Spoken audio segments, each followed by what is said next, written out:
Welcome to the Vandal Insider Podcast, presented by Inland Orthopedic Surgery and Sports Medicine Clinic of Moscow and Pullman. Let the team that takes care of the Vandals take care of you. Get the latest information on University of Idaho athletics you won't find anywhere else. It's all here on the Vandal Insider Podcast, every fan source for all things Idaho athletics. Here's your host, Dennis Patchin. Welcome to another edition of the Idaho Vandal Insider Podcast. On this edition, we'll talk to head coach Thomas Ford Jr. about the homecoming loss to Northern Colorado, and we'll look ahead at Eastern Washington University for this weekend. Plus, we'll visit with one of the most colorful players on this football team, quarterback Rocco Koch. Also this week, the Vandal men will play an exhibition game in Boise Friday night against Boise State. We'll visit with Idaho native Jack Payne about what it's like to return home to play. Also, we'll visit with women's basketball player Hope Hassmann as the Vandals are just weeks away from kicking off their season. And Cayton White, who's having a great year for the Vandal women's volleyball team, will join us as well. It was a homecoming to forget as the Vandals' 8-game home winning streak was snapped in the Kibbie Dome with a 49-33 loss to Northern Colorado. Joshua Wood missed his first game as a Vandal, so Jack Wagner got the start, and he did some good things in his return to the Vandal lineup. Wagner takes it to throw, floats the ball down the right sidelines, coming out of the backfield to the 5, touchdown Idaho! How about that call by Matt Linehan on a 4th and 2? They run the wheel route to the running back out of the backfield, and Wagner dropped it right in the bucket. The Vandals moved the football on offense, 237 yards through the air and over 200 yards on the ground. Nate Thomas had a big day for Idaho. Gonna hand it off to Thomas, bounces it outside of the left. Touchdown, Idaho!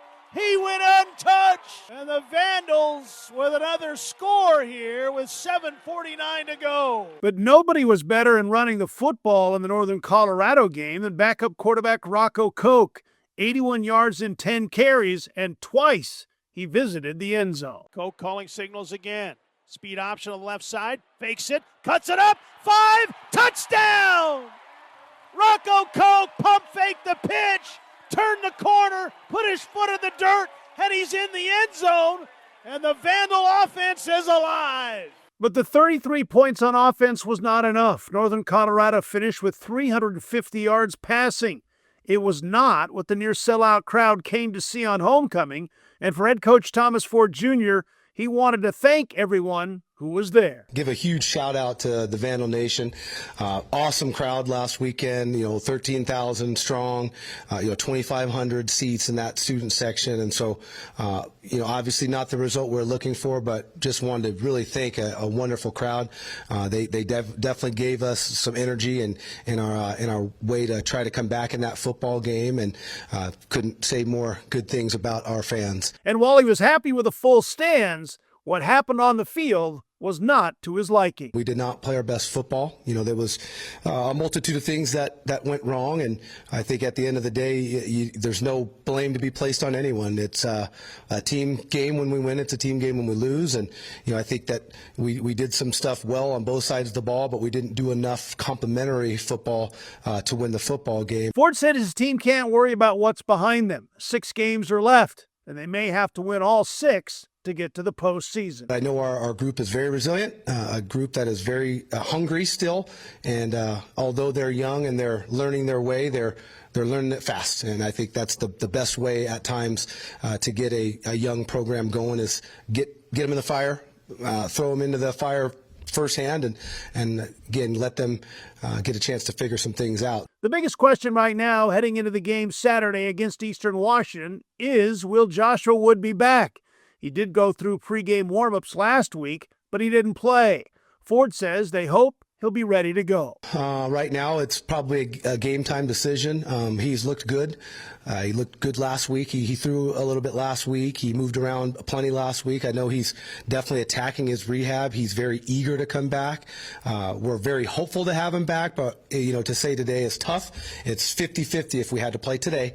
But knowing that guy, I think he's going to want to get going, and I'm sure he's close to playing and very hopeful to have him Saturday. On the defensive side of the ball, it's been a tough 3 weeks, and Ford and his staff know they have to figure things out.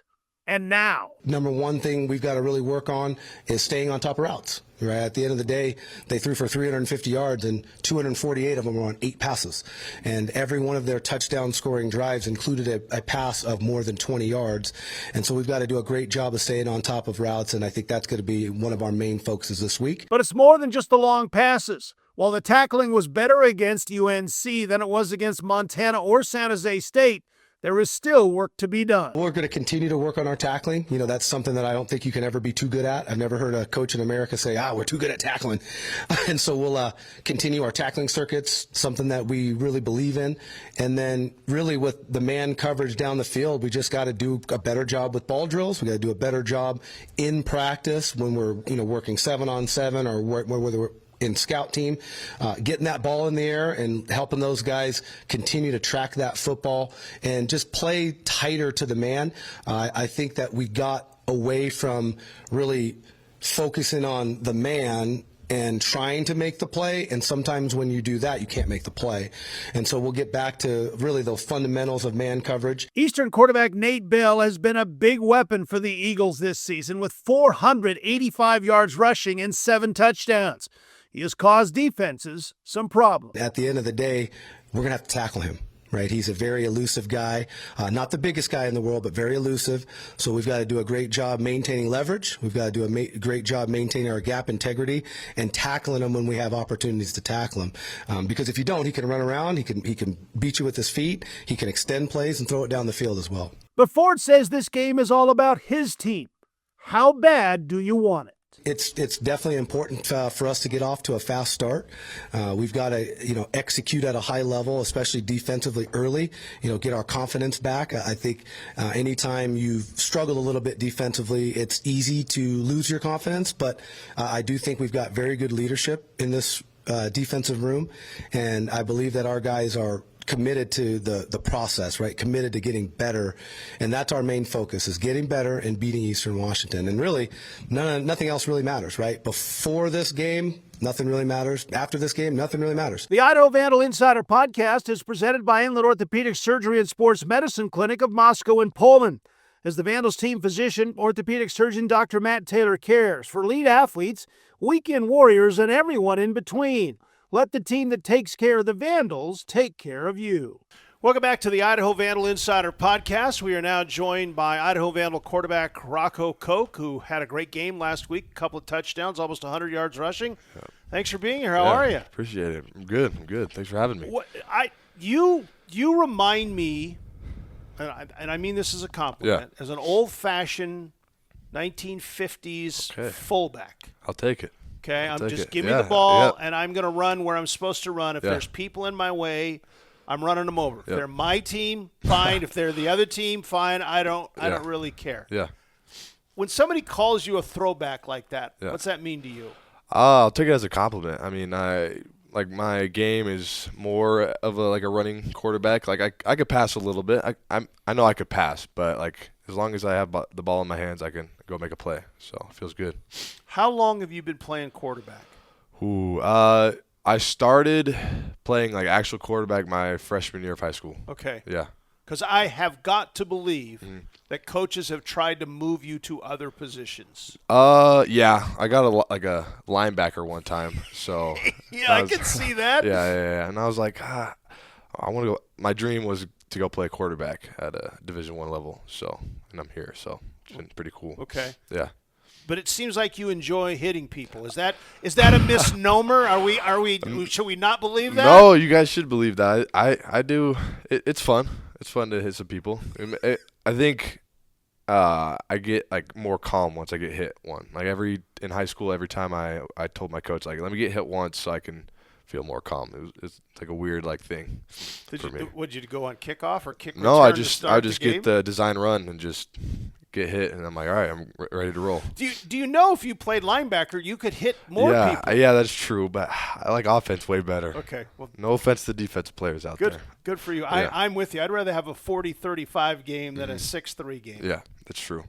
How did you wind up here at Idaho? Tell me the pathway here, because you're from Curtis High School on the west side of the state of Washington. Yeah. And that high school has produced a lot of football players, not just college football players, but NFL guys. Yeah. How did you get here? Well, basically, senior year of high school. Well, I'll start back. Like junior year, I wasn't getting really looked at because that's like the main people like college coaches are going to look at you, and I wasn't getting looked at. I was probably getting looked at by like PLU and like Division III, like NAIA schools, and I was like, man, like I didn't really want to play football my senior year because I was like I was just wasn't having like the fun of it. And shout out my mom, she helped me. Her name's Sarah. Helped me through that. Like one day, was just in the car and talking. She's like, "What if you just go have fun your senior year?" And went to do that. And then Coach Slice, he's now at New Mexico. Called me because Giovanni McCoy entered the transfer portal, so that opened up a walk-on spot for me. And I was like, man, I've been dreaming since second grade to go play Division I, and now I'm here. So when you walk onto a program, yeah, that incurs a financial thing. Yeah. You're an out-of-state student. That incurs more financial things. I mean, how hard was it, or were there discussions about, can we afford this? Yeah, there was. Well, luckily we have the WUI, so we get in-state tuition, so that's awesome. And I work at Chipotle, and they pay like a $5,000-something reimbursement. So I have to work like a set amount of hours, like 15 hours a week, to get that reimbursement. So how in the world are you a college student, a college football player, a quarterback no less, and a guy who's making burritos? That's true. Free meals. I mean, it does take a toll a little bit, but I mean, it's nice to have some money in your pocket when you need it. So, yeah, it does take a toll though a little bit, like the early mornings, waking up, because I usually work like 7:30 to like midnight sometimes, and just getting it closed. So, yeah. So if you got a day off, are you just sleeping? Usually my day off, I'm working. I go work on, Okay. I go work, yeah. But like yesterday, Monday, I worked 6 a.m. to 11, and so I got usually Mondays are a day off, so I got to sleep, so that was good. Okay. Yeah. Because there was no school yesterday because it was Monday was the holiday. Oh, yeah. Okay, so you got it figured out. Yeah. Is it working for you? Yeah, it is actually. I get good hours. I practice, go to work, and then work out in the morning after work, and just keep rolling, doing the same thing. I usually work Monday, Tuesday, Wednesdays. So. Sometimes to do something special, you have to sacrifice, right? Yeah. Has it been worth the sacrifice, all of this? Yeah. I get free meals. I don't have to pay for food. Groceries we're good. You have figured it out. Yeah, seriously.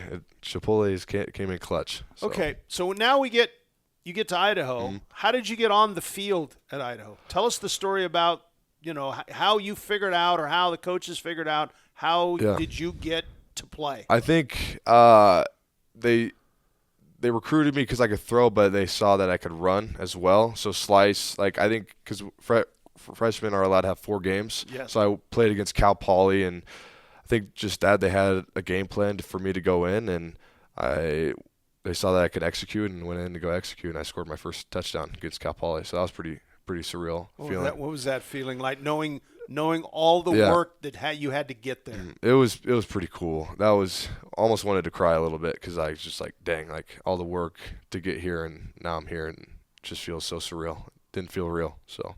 How'd your mom? Was she cried. here? Yeah, she was here. Yeah, and she saw your first touchdown. Yeah. How did that go? She was crying for me. She was happy. I think my stepdad and my girlfriend were here too, so that was pretty sick to have them here.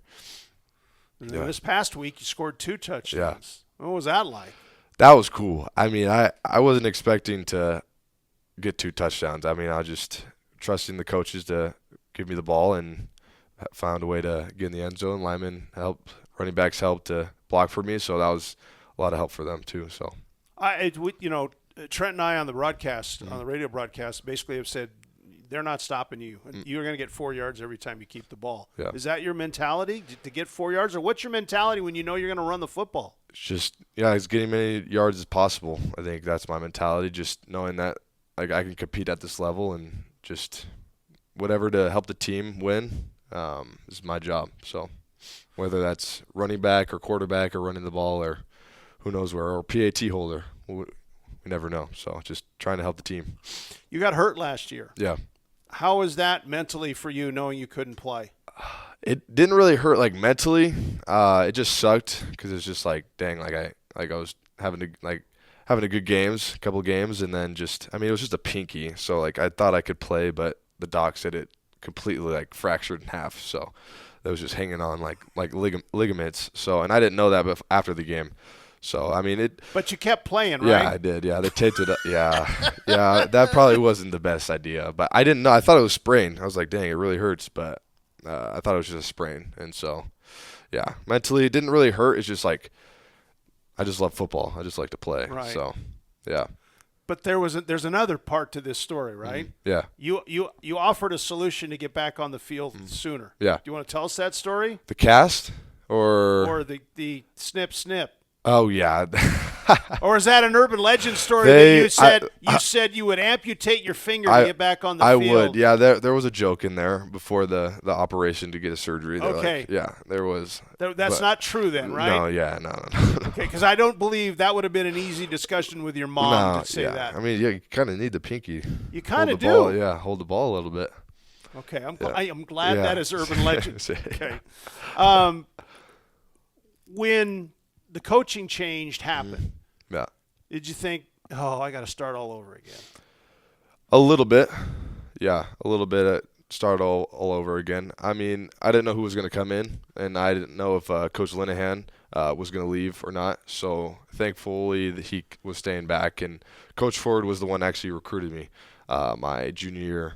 So that was pretty sick to have that like relationship with him. So that was pretty cool to see. And then I don't think I had like to restart. It was just like, dang, like all that like trust in those other coaches to help me succeed in like this level. So yeah, but I don't think I needed to like have a mentality to restart. So, but it helps that the head coach recruited you. Yeah. And your position coach, who's also the offensive coordinator now, is a former quarterback at Idaho, and was part of the package that got you on the field in the first place. Yeah.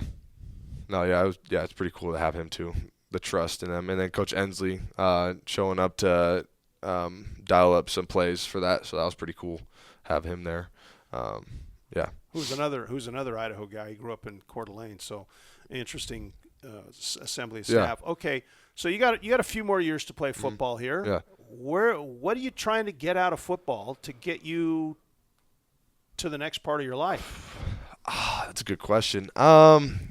I mean, I just want to keep playing as long as I can, honestly. Like if that's the NFL or the CFL or somewhere along those lines. But I just want to have fun, just enjoy it while I can. And the relationships are definitely the best part, just the brothers that we have here. So that's pretty cool to keep me going. Where do you think this love for football came from? Oh, probably my dad, my late dad. He passed away when I was 12 on a cruise, and so he was good fullback. Okay, he was a fullback in Ferndale. I'm shocked at that. Yeah, no, seriously, he was a fullback in Ferndale, California, for a little high school called Ferndale. They were Ferndale Wildcats, and then played at College of the Redwoods in Cali. Yeah. So I think the love for that, like he helped me coach. He coached me up just to have the love of the game and just keep going with it. So you lost your dad at 12. Was it I want to get away from football, or did you embrace football even more? I think I just embraced football even more a little bit. I think what really helped me is my mother. I think she's just the strongest human ever, like I've ever met. If it wasn't for her, I don't know where I'd be. I probably wouldn't be playing football. I'd probably be working somewhere. Not Chipotle, probably making more money somewhere. But, yeah, she definitely helped a lot, especially with my siblings and just having that, like, role. Like, just there's no father figure in my life. And, yeah, she was just, it's incredible. Her story is incredible. But, I think that just that love for her and just keep going in, in that, like, that set just to keep going football. Do you know what you want to do after football, whenever football ends? Right now I'm getting my teaching degree, early childhood education. So that is one thing. I might look into firefighting. I don't know.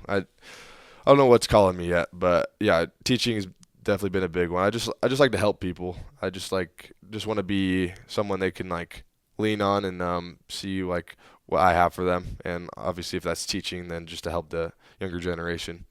We'll give a shout out to Chipotle for giving you a job. So, Seriously. what's your go-to burrito? What if you are ordering it for yourself?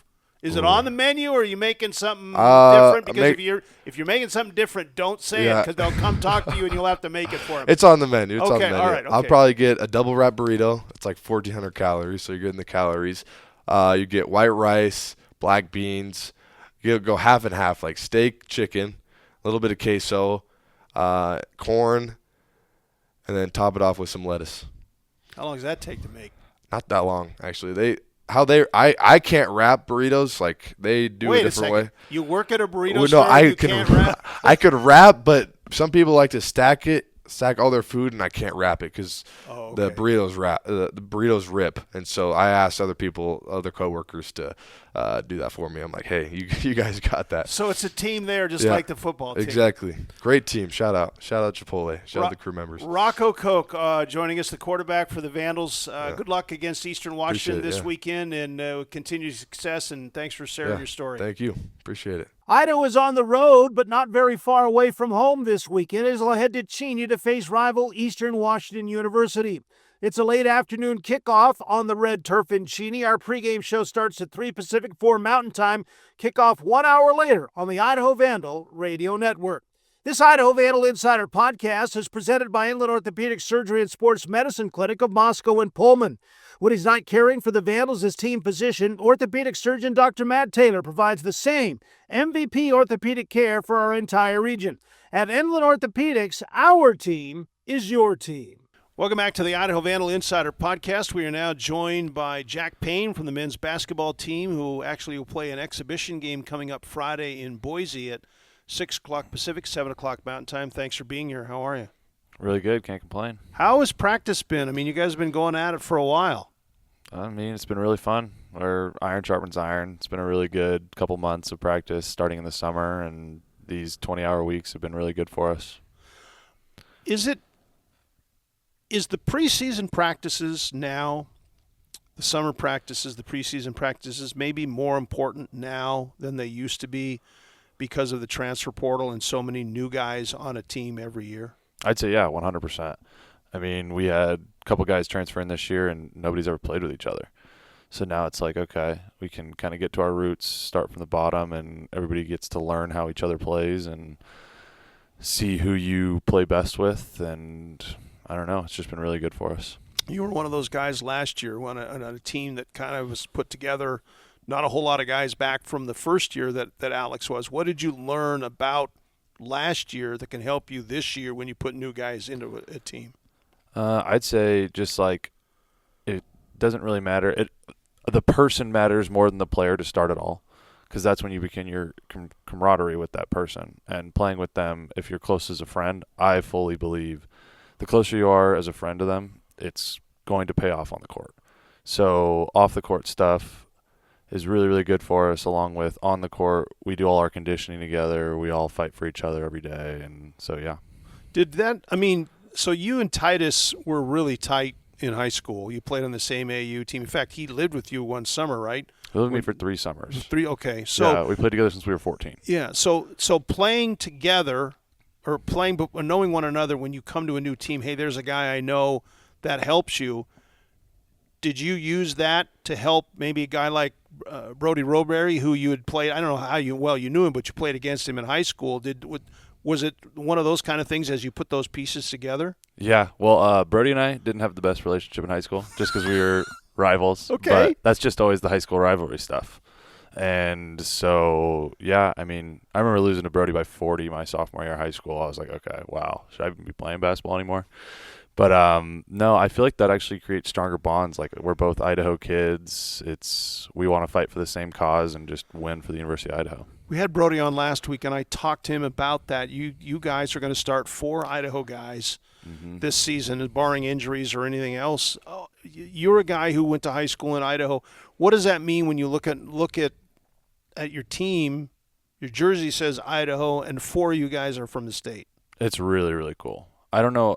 I think there was some stat about it. Like, we haven't had this many Idaho kids on a team in 1970-71. It's the last time that I have that many Idaho guys. That's crazy. Yeah, so, I mean, we have 5 on the team right now, 4 of us starting. Titus is out with his injury, and so, I mean, it's just really, really cool. We all get to fight for something that we love. So you're going to play an exhibition game at Boise State coming up on Friday. You guys all, well, for 3 of you get to go back to where you played your high school basketball. I mean, Colton grew up in Coeur d'Alene, so he's not, but I mean, he's still in the state. What does that mean to be able to go back and play at home somewhere? You're going to do that again at Thanksgiving time to play 2 games down in Boise. The Big Sky tournament is down there. What is that feeling like when you go back there? Oh, it's amazing. Everybody's there, family's there, friends are there. They wouldn't miss it. They're all texting me right now, actually. Just, can I get tickets? Can I get tickets? Sorry, I don't get 50 tickets.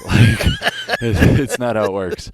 But, yeah, I mean, it's amazing. Last year in the Big Sky tournament, it was great. I mean, my buddies were sitting courtside, as in one of my interviews I said, yeah, those are the degenerate guys up front, but those guys are having fun and they're rooting for the right cause. It's an exhibition game. So it's not going to go on anybody's record, but you're out there playing.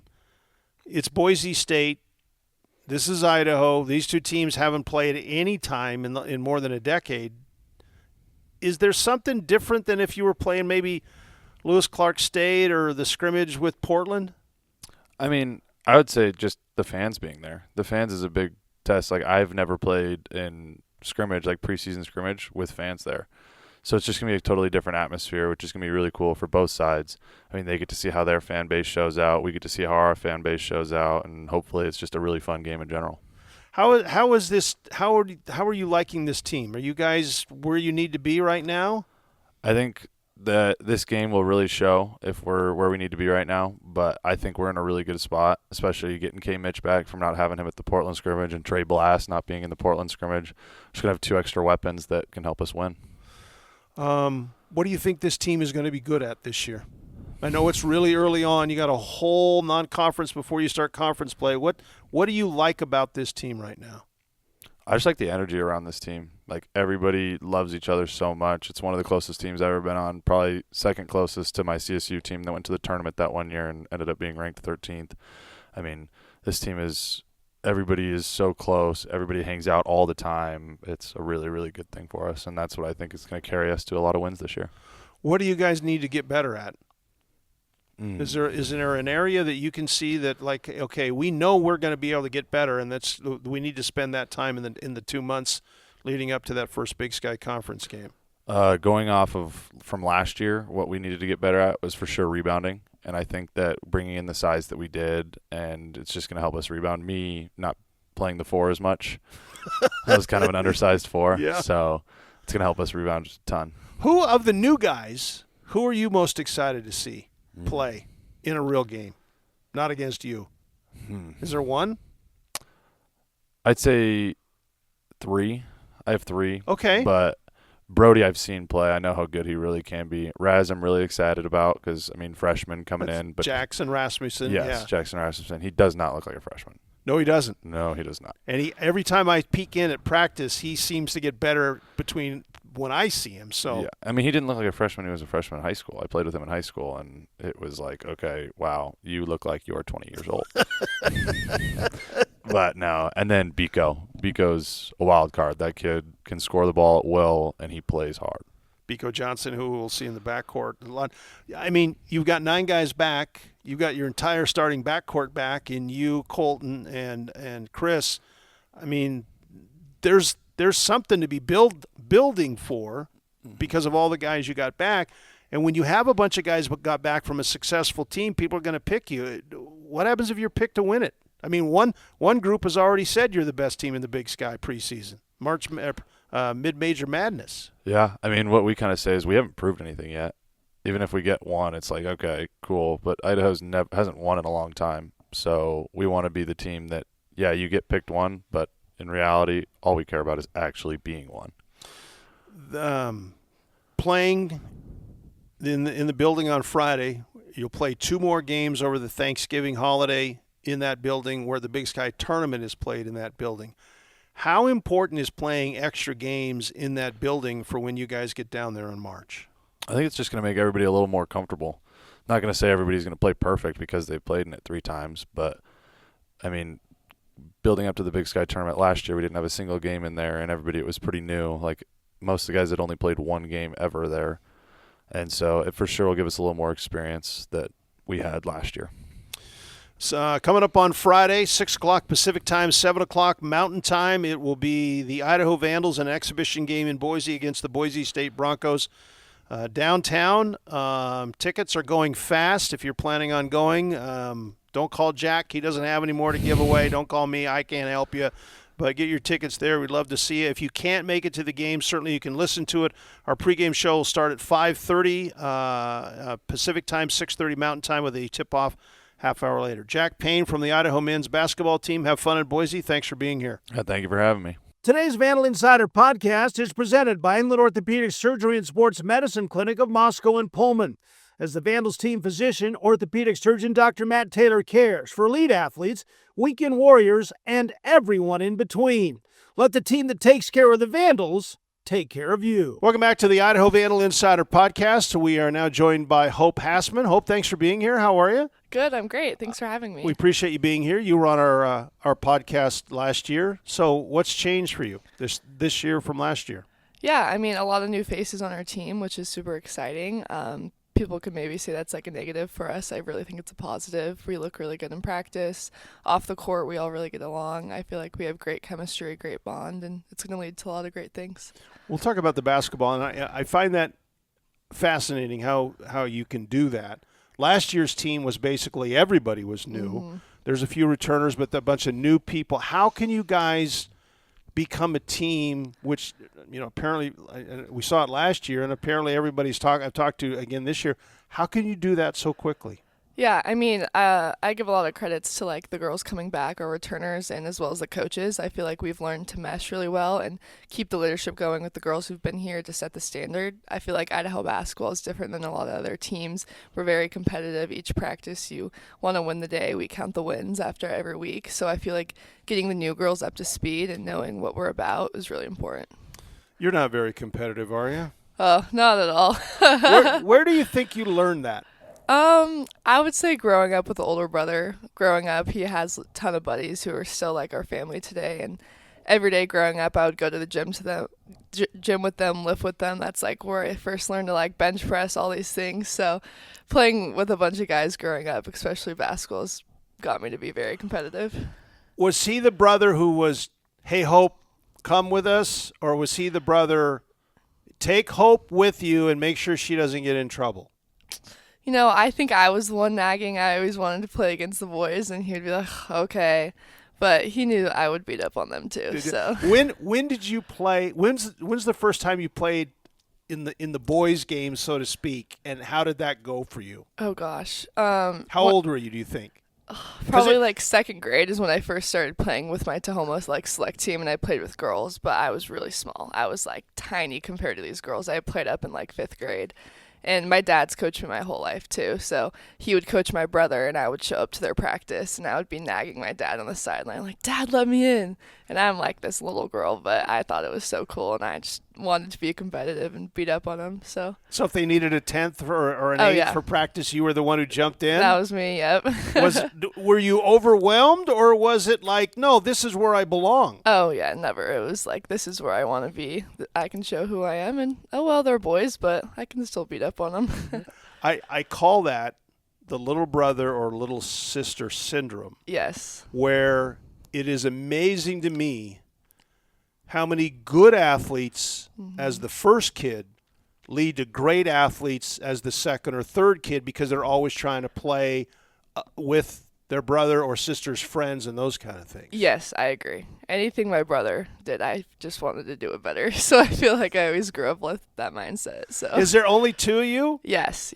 Okay, so did you look at it as it's cool, I want to do that, or were you even at that age competing like I'm going to be better than you even though I'm younger than you? Oh, yeah. I was like that since the day my mom said I was out of her stomach. It was like we're only a year apart. So whenever he walked, I wanted to walk. Whenever he did this, I wanted to do that. So especially with basketball, my dad played college basketball and he coached my brother and I our whole life. So it was always the standard I held myself to and always wanted to do it for him. Well, so was there a chance was there any other sport for you, or was it just going to be basketball? I played soccer, but my dad eventually, I think, kicked that to the curb. He knew basketball was in my future, so. When did you think this might take me someplace? At what point did the realization really hit you that I can play this at the college level? Right. I mean, definitely at a young age, starting AAU, I had all those travel tournaments, all those practices, and I feel like it really set in. I feel like I had a conversation with my parents, and I knew, like, this is what I wanted to do, and all the time they spent on me as well. Like, I couldn't thank them enough for that, but I feel like that's really what set me apart. And all the late nights at the gym, my dad would rebound for me. All the things that I did, I feel like really showed my mindset that this is what I want to do, and I can hold myself to that. Did you ever want to be coached by somebody else other than your dad? Oh, many times. There were some rough moments, but at the end of the day, he's who got me here. And yeah. Your first year in college was somewhere else, Mm-hmm. and then you came here at Idaho. Now you're back here for a second year. Did that first year sour you on the game of basketball and for lack of a better term, the business of basketball? It wasn't the fun game that you grew up with? Right. Yeah. I mean, I feel like everything happens for a reason, and I feel like I'm so glad I went there. I learned so much about basketball and myself personally, and I feel like after that year, I knew I wanted to be somewhere different because that's not where I challenged myself the most and wasn't surrounded by maybe the people who also challenged me to be at my best. So I feel like getting in the portal and finding Idaho was something I never knew I needed, but once I got here, I really found my home. I don't think we've talked about this. How did you decide to take a chance on a coach who was in his first year? Yeah. So I was actually in the airport coming home when I got the call from Arthur and Drew, and they told me, "Oh, surprise, I'm the head coach." And my heart sank. But then 2 seconds later, Arthur was just smiling. He was like, "It's going to be great. I'm so excited." They just weren't sad faced or anything. They were just like, "Let's do this." And I was like, heck yeah, I'm on board. The whole time in the recruiting process, I talked to Drew and Arthur a lot. And I feel like even my parents said after our visit, they're like, "I love Arthur." His ability to just be a people person, but also his competition and how he wanted to get better every day. Because you had committed to the staff that was here before, yes, that Arthur and Drew were assistants yes, on. Was there that, oh no, I got to find a new place? Did that pop into your head? I don't think I honestly ever had that hesitation. I was so ready to be on board, and I trusted them, and I knew we had a lot of girls that they have recruited that had the same mindset, that also wanted to stay and be a part of this. And I think we saw how well they recruited, and if we all stayed, we knew we had something special. Can you put basketball on the shelf for a day? Can you just not? Because you told me this is the second day of 2 days off. Yes. Can you just get away from basketball, or is basketball always a part of you no matter practice, in season, out of season, no practice, anything? I don't think I can ever get away with it. I just feel like it's so special here. Maybe if I was somewhere else, it'd be different. But on my off day, I'm going into the offices. I'm watching film with the coaches. I'll sit in the office and just talk to Coach Drew, Coach Derek for 2 hours about who knows what. Let it be basketball, non-basketball. But I feel like the culture we have here is so special. Even on an off day, you don't want to be out of the office. You want to go hang out. Yeah. What is it about the game itself that, not forget about attracting you, has attached itself to you? I mean, it's now part of your DNA. What is it about this game that it clicked for you? I just feel like at a young age it definitely clicked, and it was the game I fell in love with, and the person who I am, I always want to be the best at what I do. So I feel like that's challenging myself every day to be my best, and that goes with practice, shooting on my own. I just want to keep pushing myself so I can be the best player for me, but also for my team. Are you somebody who has to be perfect the first time you do something?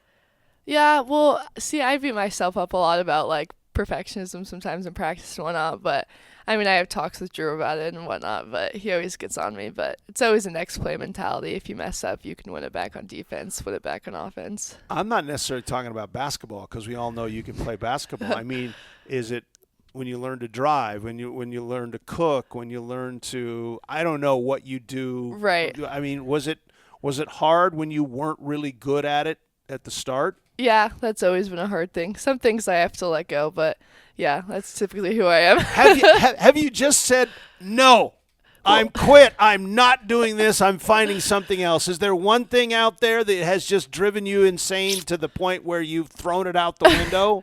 Well, recently we had like a team dinner thing at a booster's house, and we played pool, and I was horrible at that. So that was something that I threw out the window. Okay, so you didn't go over to the student union building and find the pool table and spend 7 hours getting better, right? No, that was the one thing I let go. Okay, all right, okay. That's good to know what your limits are and what you're doing there.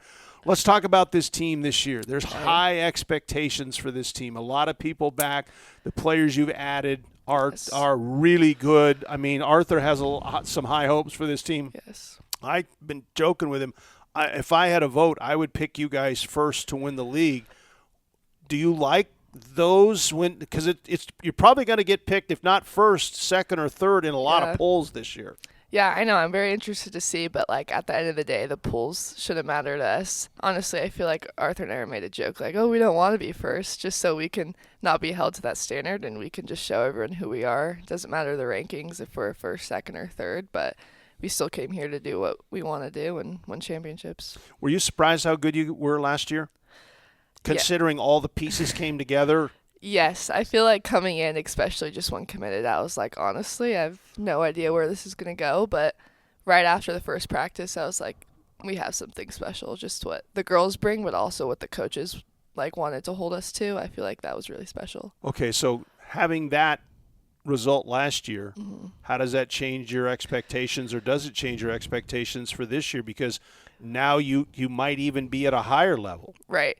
Yeah, it honestly just drives me even more. I feel like I only have 2 years, so like why not do it the next 2 years? And I feel like with this team, it's so special, and we have a couple grads who are really important, and seniors. We have like 8 seniors, so I feel like at the end of the day, doing it for them and getting to the Big Sky tournament. And last year we had a tough draw and lost the first game, so just really going in with a strong mentality that we can win the first game, then just win 2 more.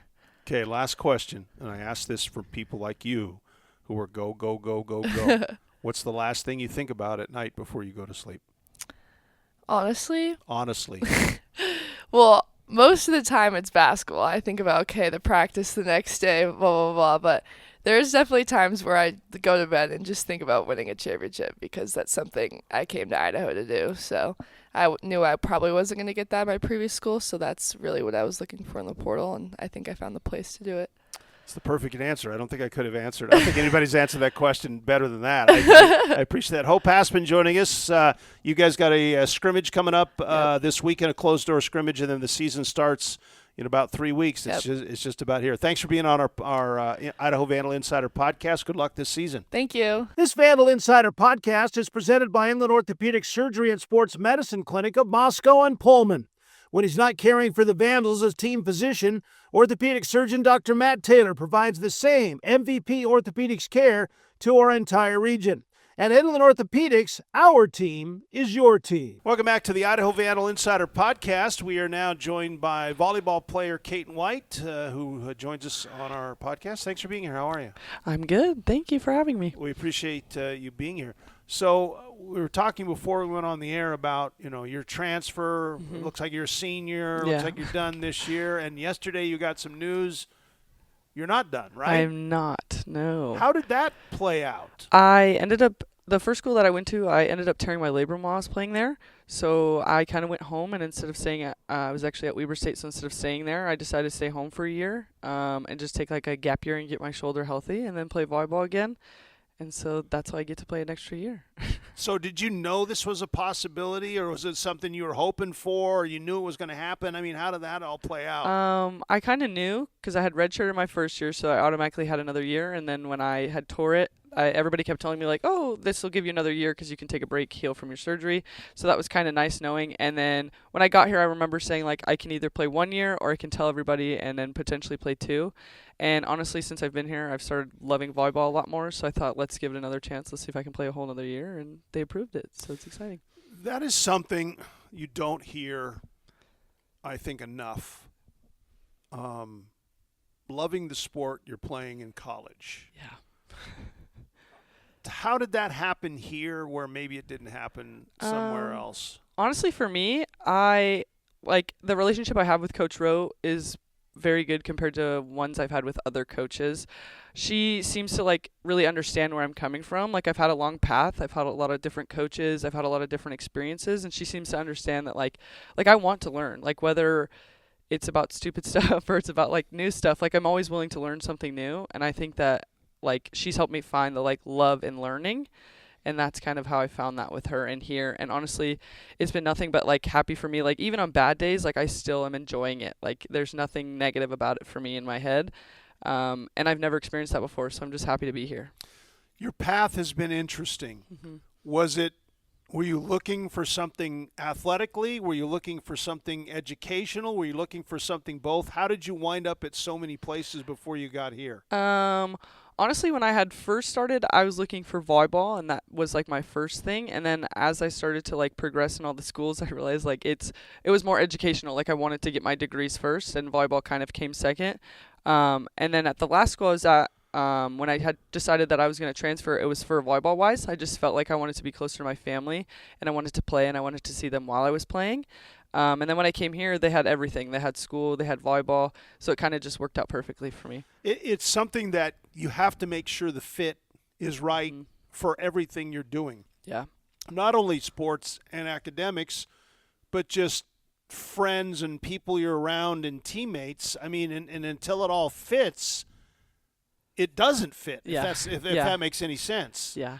Like, in my head, it was, I'm going to find the right place, whether it takes me a year or 4. Like, it's worth it to transfer. It's worth it to figure it out. And when I came to Idaho, like, the first few weeks, I could feel that it was different than any other school that I had been to. So, is it easy to leave, or is it hard to leave a program? I think it's extremely hard. I think it takes a lot of, like, courage. So all of those in the transfer portal, like, it's really difficult to do that because you never know where you're going to end up next.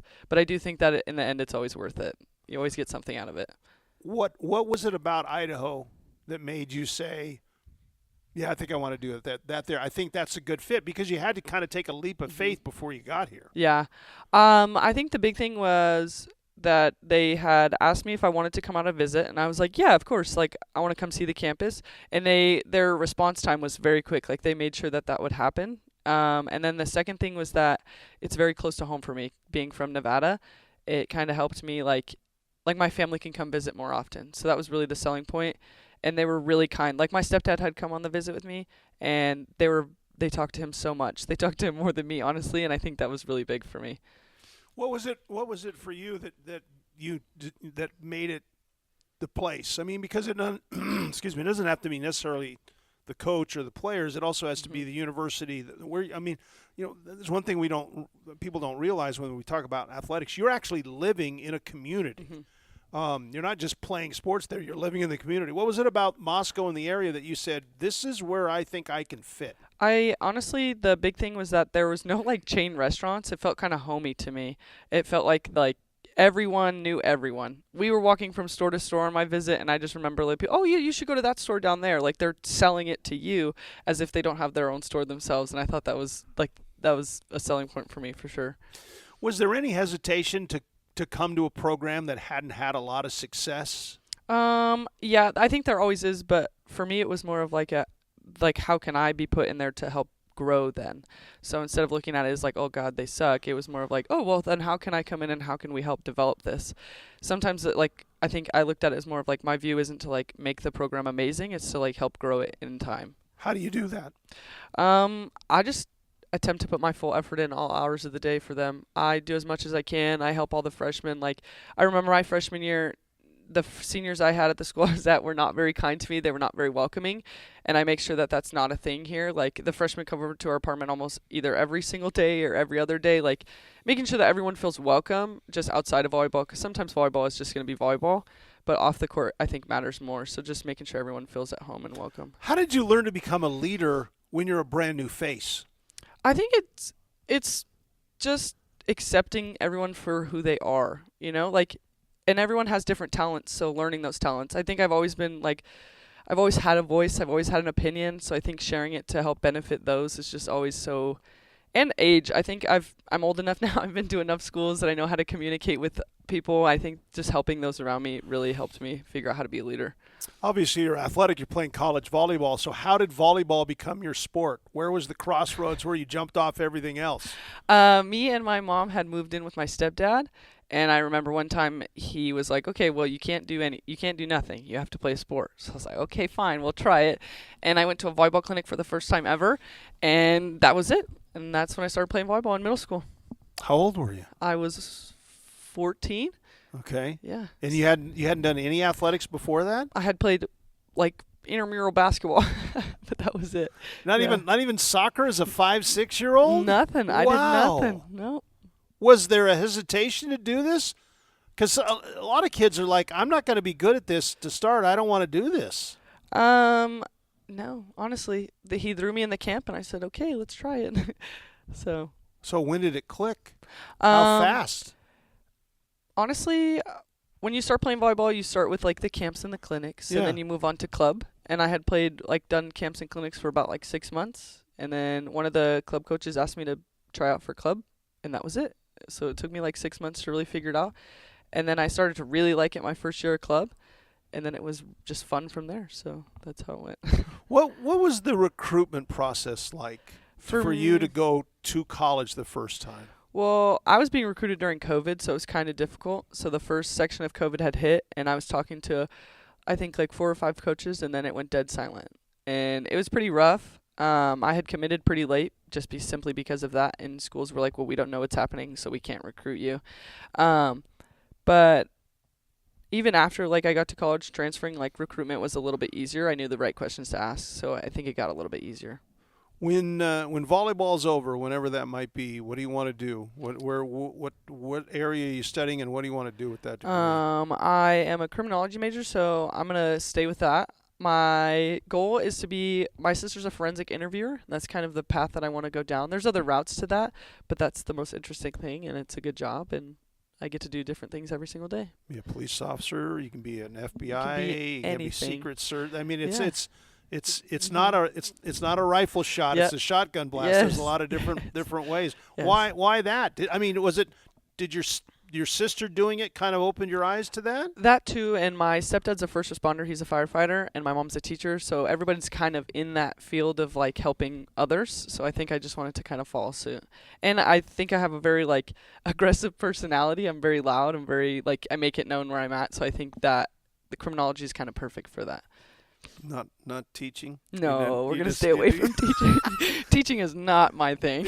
Have you told your mom you don't want to be a teacher? Yes, she's actually told me don't do it. She's encouraged you. Oh, very good, very good. She saw your ability to be a first responder or somebody like that, not a teacher. She said stay away from the teaching.